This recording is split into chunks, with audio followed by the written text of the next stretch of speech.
এলাকাতে অবশ্যই আপনারা ফোন করবেন।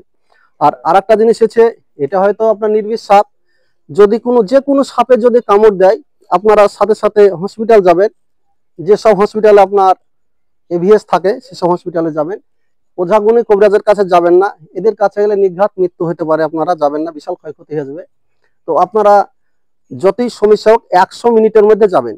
তাহলে সাপে কাটা রুগীকে কিভাবে নিয়ে যাবেন, ওই যে আপনি যে হাঁটিয়ে নিয়ে যাবেন এরকম করবেন না, বা ওকে যে মাঠে কামড়াচ্ছে দৌড়ে চলো সেভাবে যাকে দৌড়াদৌড়ি করাবে সেটা করবেন না, ওকে ওইখান থেকে চেষ্টা করবেন গাড়ি করে নিয়ে আসা, বা মোটর সাইকেল বা 4 চাকা গাড়ি, মানে শূন্যের বোঝা তার জার্কিংটা কম হয় এইভাবে।